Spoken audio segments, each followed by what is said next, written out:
बगिरहेको छ यही अग्लो पहाडहरू छन् यता तल भिर छ।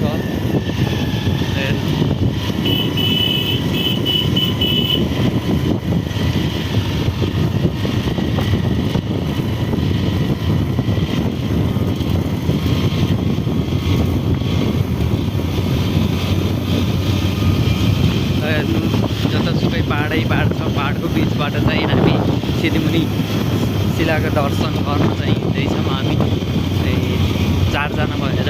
प्रकाश दाइ अनि हाम्रो नारायण दाइ, इन्द्र दाइ हुनुहुन्छ अनि म। रमाइलो भएको छ आज चाहिँ हिँड्दा। सिधीमुनि शिलाको दर्शन गर्न पाएर नि होला सायद। रमाइलो लागेको छ, खुसी लागेको छ।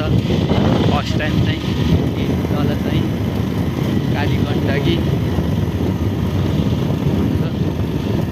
यस्तो छ। पहाडै पहाड, पहाडबाट चाहिँ हामी सिधीमुनि शिलाको दर्शन गर्न हिँड्दै फर्स्ट टाइम खुसी लागेको छ धेरै। दाइले चाहिँ ड्राइभिङ गर्दै हुनुहुन्छ, राम्रो गर्दै हुनुहुन्छ। कुनै ठाउँमा पछि पनि छ बाटो,